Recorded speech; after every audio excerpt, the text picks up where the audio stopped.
ሰላም ብያለው ፓስተር ቤኪ፣ ሰላም ላንተ ይሁን። ሰላም እንዴት ሰላም ነህ? ወንድማንጅሎ እንዴት ነህ? እግዚአብሔር ይመስገን። ፓስተር ቤኪ በጣም ነው የማመሰግነው እድሉን ስለሰጠኸኝ።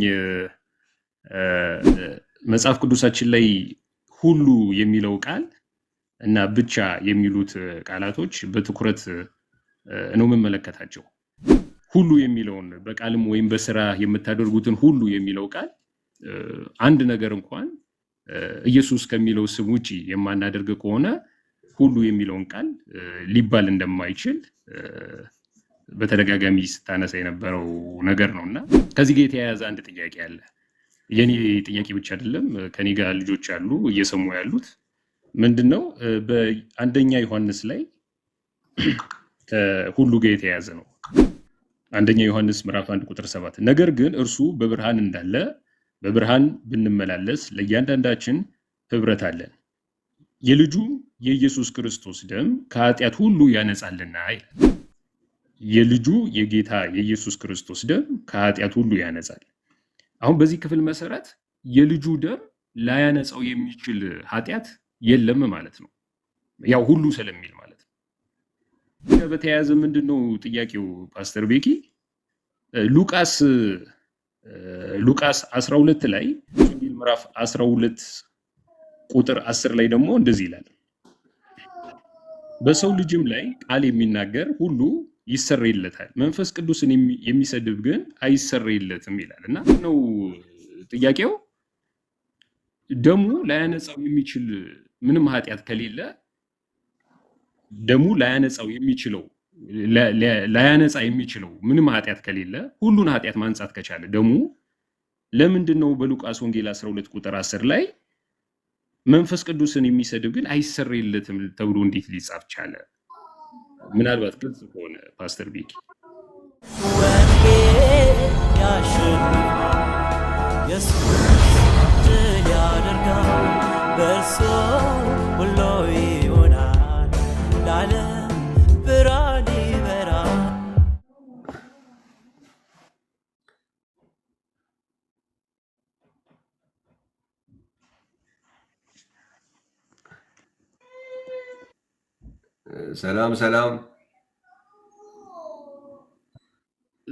ሰላም ብያለው ፓስተር ቤኪ፣ ሰላም ላንተ ይሁን። ሰላም አንጅሎ እንዴት ነህ? እግዚአብሔር ይመስገን ፓስተር ቤኪ፣ በጣም ነው የማመሰግነው እድሉን ስለሰጠኸኝ። ብዙ አልይዝህም፣ ያው ድካም ላይም ስለሆንክ ብዙ አልይዝህም። አንድ ጥያቄ ነው ያለኝ። እኔ ምንድነው አሁን ብዙ ጊዜ በትኩረት ካንተም የተማርኩት ነገር አለና መጽሐፍ ቅዱሳችን ላይ ሁሉ የሚለው ቃል እና ብቻ የሚሉት ቃላቶች በትኩረት ነው የምመለከታቸው። ሁሉ የሚለው ኦል የሚለው ብቻ ደግሞ ኦንሊ የሚሉት ቃላቶች በትኩረት እመለከታቸዋለሁና አሁንም ስታስተምር ሁሉ የሚለውን በቃልም ወይም በስራ የምታደርጉትን ሁሉ የሚለው ቃል አንድ ነገር እንኳን ኢየሱስ ከሚለው ስም ውጪ የማናደርግ ከሆነ ሁሉ የሚለውን ቃል ሊባል እንደማይችል በተደጋጋሚ ስታነሳ የነበረው ነገር ነውና ከዚህ ጋር የተያያዘ አንድ ጥያቄ አለ። የኔ ጥያቄ ብቻ አይደለም፣ ከኔ ጋር ልጆች አሉ እየሰሙ ያሉት። ምንድነው በአንደኛ ዮሐንስ ላይ ከሁሉ ጋር የተያያዘ ነው። አንደኛ ዮሐንስ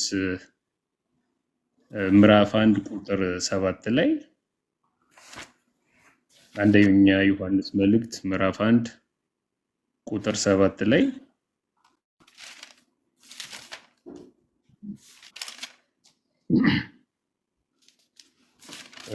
እንደዚህ ይላል።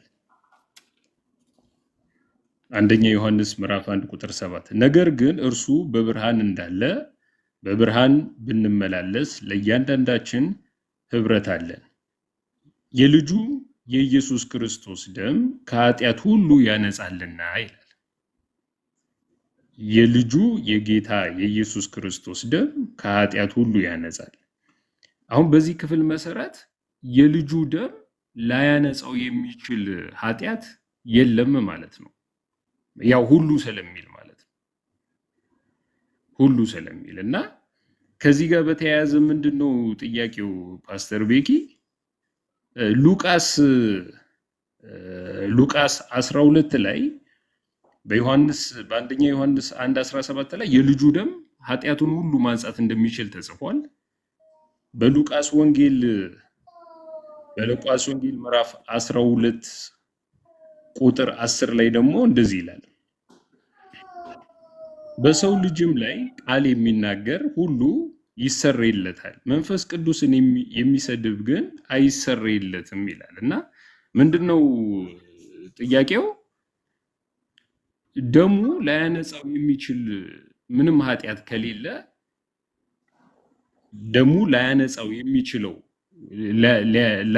የሚችለው ምንም ኃጢአት ከሌለ ሁሉን ኃጢአት ማንጻት ከቻለ ደሙ ለምንድነው በሉቃስ ወንጌል 12 ቁጥር 10 ላይ መንፈስ ቅዱስን የሚሰድብ ግን አይሰረይለትም ተብሎ እንዴት ሊጻፍ ቻለ? ምናልባት ግልጽ ከሆነ ፓስተር ቤኪ። ግልጽ ነው።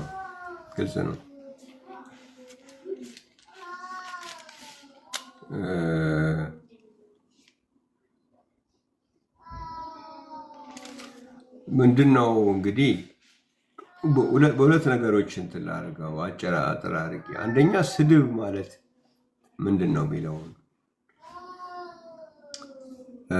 እሱን ግልጽ ማድረግ አለብን። ሁለተኛው ደግሞ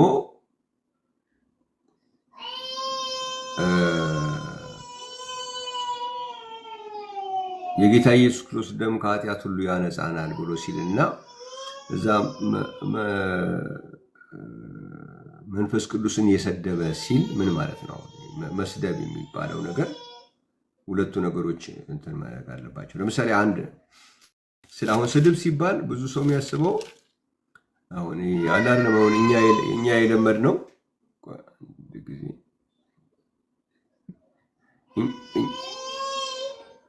አንድ ጊዜ ቆይ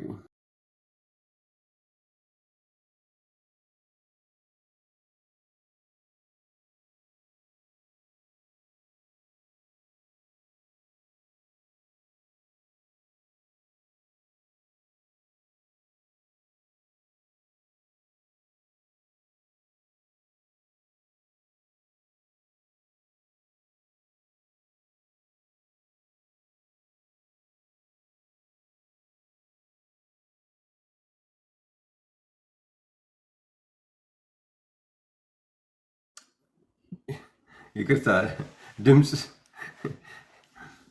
ድምፅ እያሰሙ አስቸግረውኝ ነው። ትንሽ ድምፅ ለመቀነስ ብዬ ነው። ባክግራውንድ ድምፅ ስለነበረ ነው። እሺ፣ የመጀመሪያው ዮሐንስ ወንጌል ምዕራፍ 10 ላይ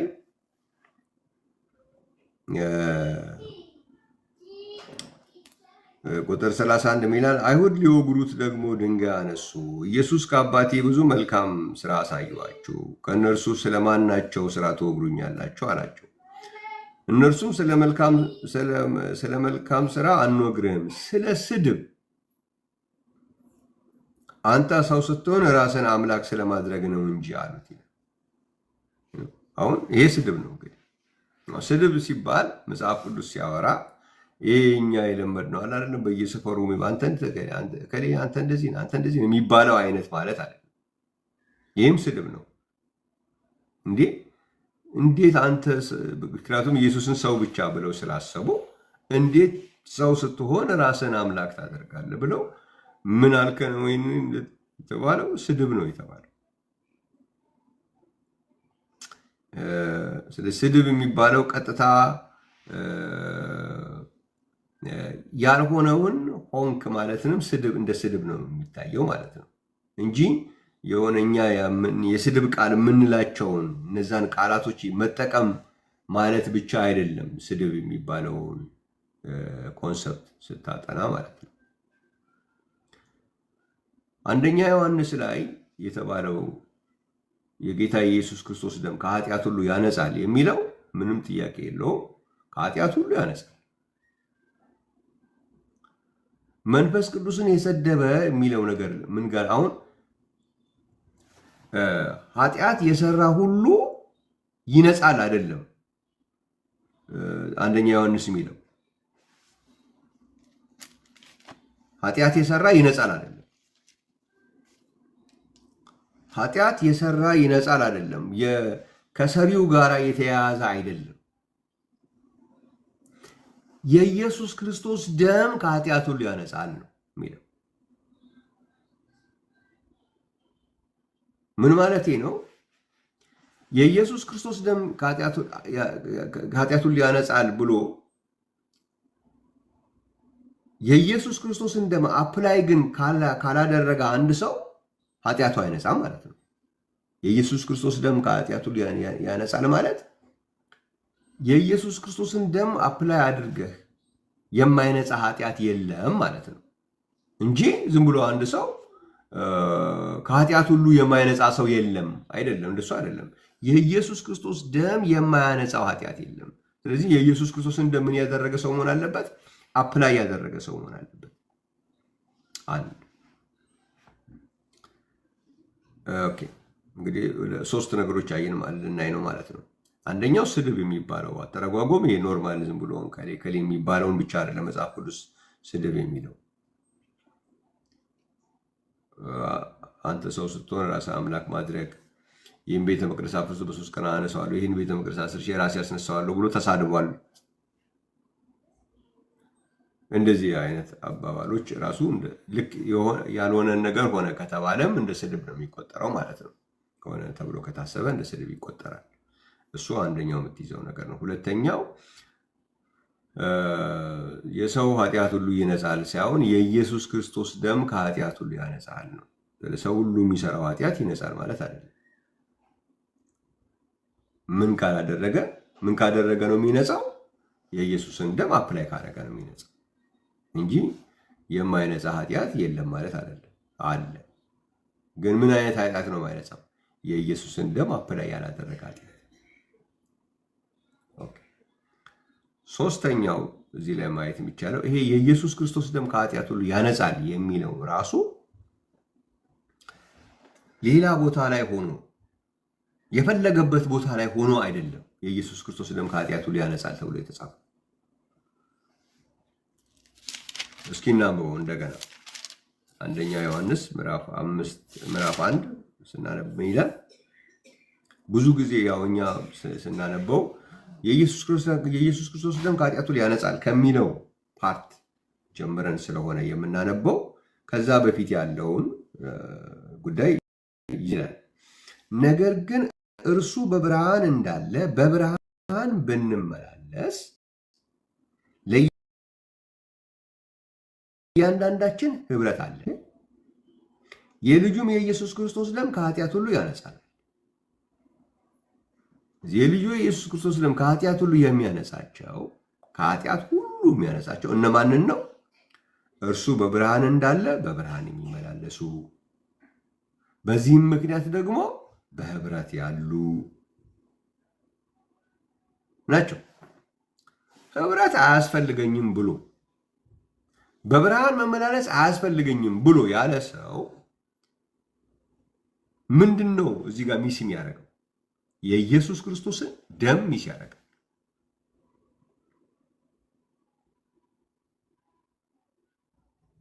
ስለዚህ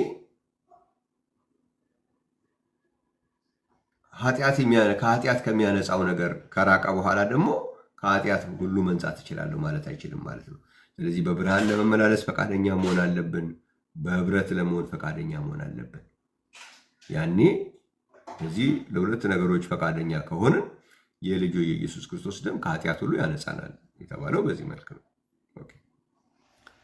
ሌላው ፖይንት ደግሞ ምንድነው መሰለ? አንድ ሰው መንፈስ ቅዱስን መሳደብ የሚባለው ደረጃ ላይ የሚደርሰው ከብርሃንም ከህብረትም ውጭ ሆኖ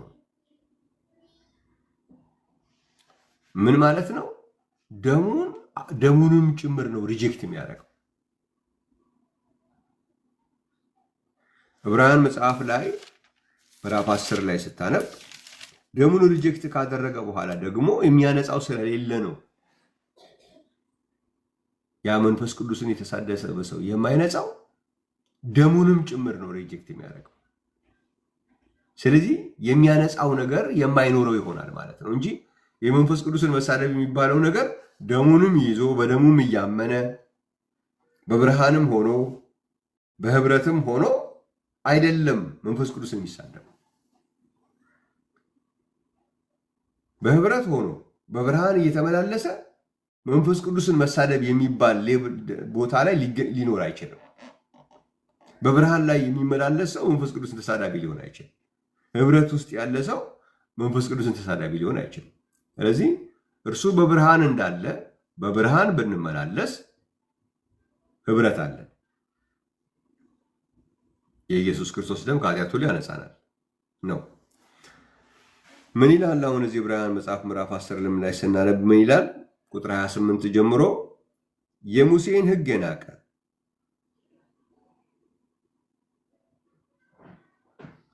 ሰው ሁለት ወይም ሶስት ቢመሰክሩበት ያለ ርኅራኄ ይሞታል። የእግዚአብሔርን ልጅ የረገጠ የተቀደሰበትንም የኪዳኑን ደም እንደ ርኩስ ነገር እየቆጠረ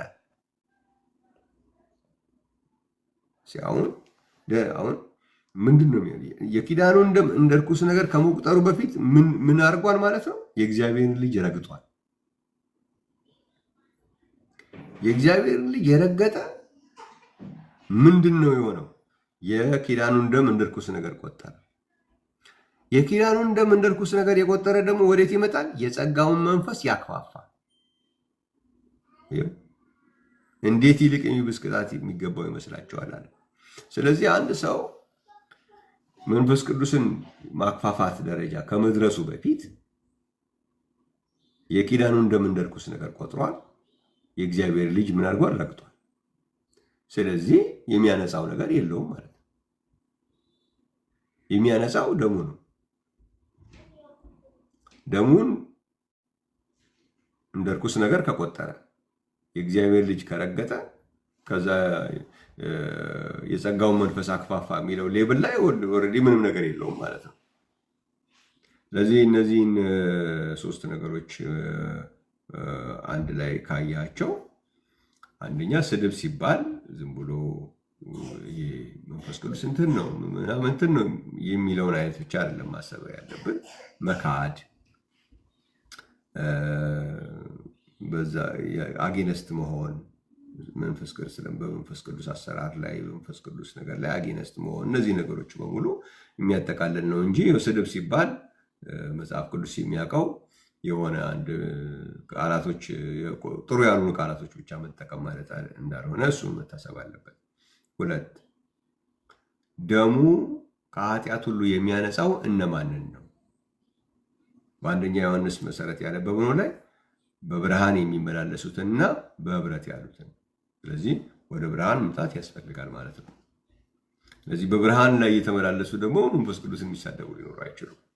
በህብረት ሆነው እነኚህ ሰዎች ወደዚህ ደረጃ የሚደርሱ ሰዎች ከህብረትም ከብርሃኑም ውጭ ናቸው። ከህብረትም ከብርሃኑም ውጭ ከሆኑ ደግሞ አንደኛ ዮሐንስ ምዕራፍ 1 ቁጥር 7ን ክሌም ማድረግ አይችሉም። የኢየሱስ ክርስቶስ ደም ከኃጢአት ሁሉ ያነጻል የተባለው በህብረትና በብርሃን ለመመላለስ የፈቀዱት ነው። በብርሃን ለመመላለስ ካልፈቀዱ፣ በህብረት መሆን ካልፈቀዱ እንዴት ነው ዘሎ ደሙ ጋር መድረስ የሚቻለው? አይሆንም። እሱ ሁለተኛው ነው። ሶስተኛው ደግሞ የመንፈስ ቅዱስን ማክፋፋት የሚባለው ደረጃ ላይ ከመደረሱ በፊት ኦልሬዲ እግዚአብሔር ልጅ ረግጠዋል። የተቀደሱበትን የደሙን ደግሞ ምን አድርገዋል ይላል?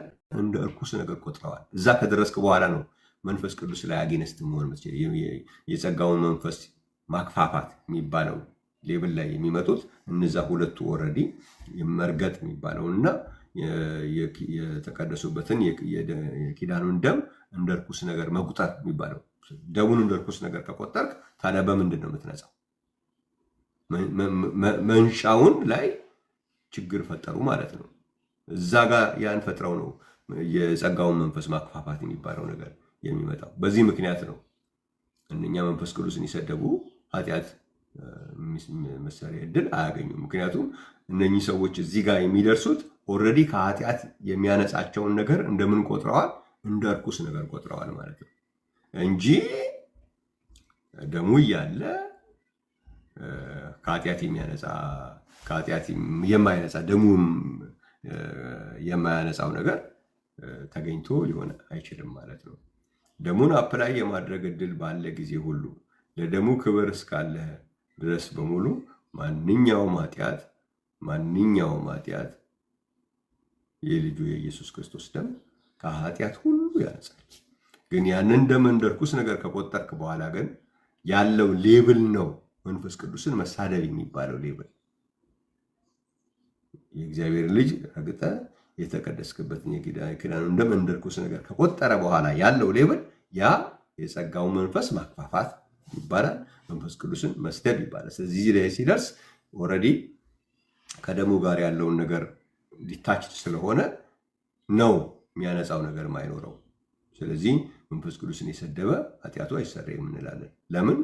ያ የተቀደሰበትን የኪዳኑን ደም እንደ ርኩስ ነገር ከቆጠረ በኋላ የሚደርስበት ሌብል ስለሆነ ማለት ነው። ግልጽ ነው አንጅሎ?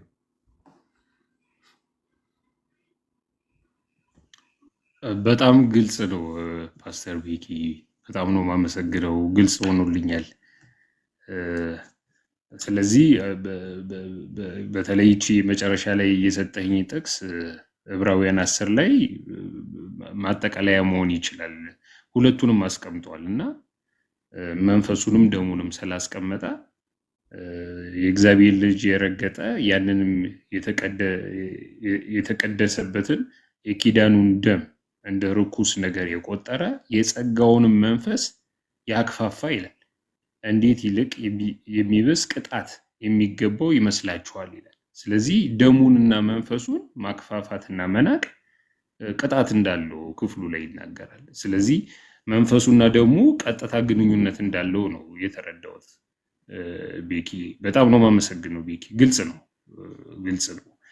እግዚአብሔር ይስጥልኝ ቤኪ። Thank you so much. እናመሰግናለን። እግዚአብሔር ይባርክ። ወንጌል ያሸንፋል፣ ኢየሱስ ድል ያደርጋል በእርሱ